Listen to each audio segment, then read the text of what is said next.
ಸೌಲಭ್ಯದ ವಿಚಾರ ಬಿಟ್ಟಾಕಿ ಈಗ ರೌಡಿ ಮೇಡಮ್, ಈಗ ದರ್ಶನ್ ಅವರು ಒಳಗಡೆ ಹೋದ ನಂತರ ಮೇಡಮ್ ದರ್ಶನ್ ಅವರಿಗೆ ಒಳಗಡೆ ಹೋದ ನಂತರ ಪಶ್ಚಾತ್ತಾಪ ಕಡಿ ಪರಿವರ್ತನೆ ಆಗಿ ಬರುವಂತ ಸಾಧ್ಯತೆಗಳಿತ್ತು ಅಂತ ಸ್ವಲ್ಪ ನೀವು ಅದಲ್ಲ ಕಾಮನ್ ಸೆನ್ಸ್ ಇಟ್ಕೊಂಡು ಮಾತಾಡೋಣ.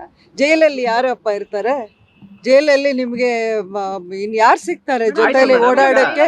ಜೈಲಲ್ಲಿ ಇರೋದೇ ಕ್ರಿಮಿನಲ್ಸ್ ಅಲ್ವಾ? ಜೈಲಲ್ಲಿ ಅವರ ಜೊತೆಲಿ ಇರೋರ್ ಜೊತೆಲಿ ಮಾತಾಡದೆ ಇನ್ಯಾರು ಸಿಗ್ತಾರೆ?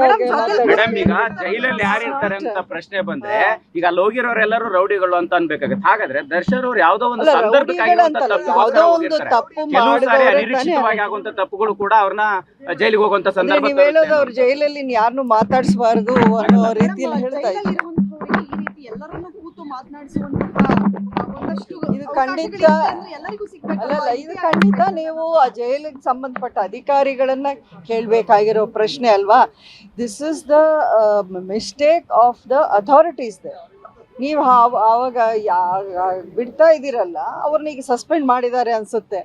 ಸೊ ಖಂಡಿತ ಇದಕ್ಕೆ ಜವಾಬ್ದಾರಿ ಆ ಸಂಬಂಧಪಟ್ಟ ಅಧಿಕಾರಿಗಳು, ಆ ಸಂಬಂಧಪಟ್ಟ ಇಲಾಖೆ, ಆ ಸಂಬಂಧಪಟ್ಟ ಒಂದು ಸಚಿವಾಲಯ ಅವ್ರು ತಗೊಳ್ಬೇಕಾಗಿದೆ ಇದಕ್ಕೆ ಜವಾಬ್ದಾರಿ.